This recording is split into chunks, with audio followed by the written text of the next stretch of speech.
जैसा कि हम लोग देख सकते हैं यहाँ पे आरआरबी ग्रुप डी परीक्षा 17 सितंबर 2018 सेकंड शिफ्ट में जनरल साइंस यानी सामान्य विज्ञान से पूछे गए सारे प्रश्न को देखेंगे। इससे पहले वाला वीडियो हम फर्स्ट शिफ्ट का क्वेश्चन बताया था।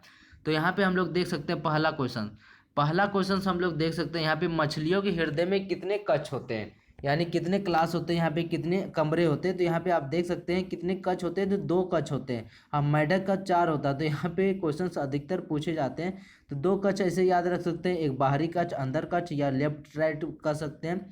तो ऐसे याद रख सकते हैं। तो जब भी क्वेश्चन आएगा मछलियों के हृदय में कितने कक्ष होते हैं, हमेशा पूछा जाता है 2 कक्ष। क्योंकि ये वीडियो बनाने का मकसद इसलिए क्योंकि हमेशा क्वेश्चन रिपीट होता है और ये एसपीडी बुक से ही बनाया गया। तो यहाँ पे आगे देख सकते हैं नेक्स्ट क्वेश्चन, धातुओं के किस गुण के कारण उनके पत्थर बनने में आसानी होती है। धातुओं का कौन सा ऐसा गुण है जिनके कारण उनके पत्थर बनने में आसानी होती है। तो उसका नाम है अधात्वर्धनीयता। अधात्वर्धनीयता नाम है उसका। तो यहाँ पे हम लोग देख सकते हैं। नेक्स्ट क्वेश्चन की तरफ हम लोग चलते हैं। जर्मेनियम, आर्सेनिक, सेलेनियम और ब्रोमीन के परमाणुओं में कितनी कक्षाएं होती है। तो यहाँ पे लिखा गया 4 कक्षाएं होती है। जो जर्मेनियम, आर्सेनिक, सेलेनियम और ब्रोमीन के परमाणुओं में कम से कम 4 कक्षाएं होती है। ठीक है, आगे चलते हैं। परमाणु के भीतर न्यूट्रॉन द्वारा प्रोटीन पर आरोपित बल क्या कहलाता है। जो परमाणु होता है उनके भीतर न्यूट्रॉन के द्वारा प्रोटीन पर आरोपित बल जो होता है नाभिकीय बल कहलाता है। तो अब मान लीजिए हमारा जो पेट होता है तो वहाँ बीच में क्या नाभि होता है। इस तरह से आप याद रखेंगे कि वहाँ पे अगर बल लगाएंगे तो क्या लगेगा, नाभिकीय बल लगाएगा। तो इस तरह से आप रख सकते हैं याद। अब नेक्स्ट क्वेश्चन देखिए, किसी लवण का जलीय विलयन का पीएच मान 7 से कम होता है, किसका कम होता है। तो किसी लवण का जलीय विलयन का पीएच मान 7 से कम होता है तो अमोनियम क्लोराइड कहलाता है। तो यहाँ पे आप देख सकते हैं उस अमोनियम क्लोराइड है जलीय विलयन जिसका पीएच मान 7 से कम होता है। पीएच मान पे एक रिलेटेड वीडियो भी आप देख सकते हैं।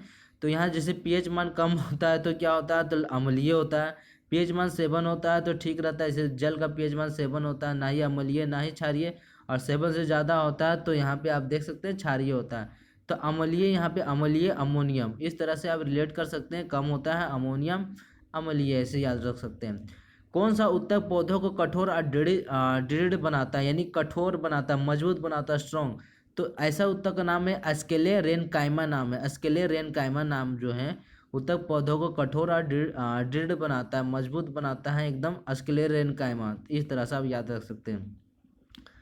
नेक्स्ट क्वेश्चन है, मनुष्यों में पाए जाने वाले प्लेसेंटा उत्तक द्वारा कौन सा काम किया जाता है। मनुष्यों में जो प्लेसेंटा उत्तक पाया जाता है उससे क्या काम होता है। तो भ्रूण से अपशिष्टों को बाहर निकालना और भ्रूण को पोषण प्रदान करना होता है।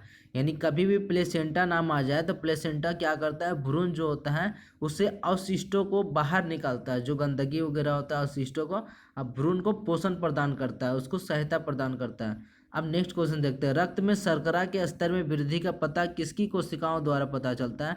तो हमारे खून में जो शर्करा है, मधुमेह जो गिरा है, तो स्तर का जो शुगर लेवल जो वृद्धि का पता अग्नाशय की कोशिकाओं द्वारा पता चलता है, अग्नाशय। ठीक है, तो यहाँ पे आगे देख सकते हैं हम लोग, जब एक गिलास पर रखे काट को अंगुली से धक्का दिया जाता है। जब एक गिलास है उसमें रखे काट जो है ना, काट को अंगुली से धक्का दिया जाता है तो उस रखे हुए सिक्के तो वह उसमें रखा हुआ सिक्का गिलास में गिर जाता है। यह कथन किस नियम को व्याख्यात करता है। तो जड़त्व का नियम को व्याख्यात करता है। मान लीजिए एक गिलास है तो उसमें ढका हुआ और उसमें सिक्का रखा गया है, तो उसको अंगुली से ढकेलेंगे तो सिक्का अंदर की तरफ गिर जाएगा। तो जड़त्व का नियम जैसे मान लीजिए चलती ट्रेन है, अचानक रुका हुआ है, तो एक ट्रेन जो है अचानक रुका हुआ, अचानक से चलना स्टार्ट करता है तो हम लोग पीछे की और गिरना स्टार्ट हो जाते हैं। तो जड़त्व का नियम कहलाता है। मतलब कोई चीज़ स्थिर है, अचानक से बल लगाया गया तो जड़त्व का नियम काम करता है। अब यहाँ पे देखिए, चंद्रमा पे किसी वस्तु का भार पृथ्वी पर उस भार का कितना होता है। तो यानी 1/6। मान लीजिए चंद्रमा में कोई वस्तु जो 1 kg का है तो पृथ्वी में वही चीज़ 6 kg का होगा। तो मान लीजिए चंद्रमा में हल्का होगा क्योंकि जैसे जैसे ऊपर जाएंगे कोई भी चीज़ तो हल्का होता है। तो यहाँ पे बोला गया कि पृथ्वी में अगर 6 kg का तो वहाँ 1 kg का होगा, 1/6।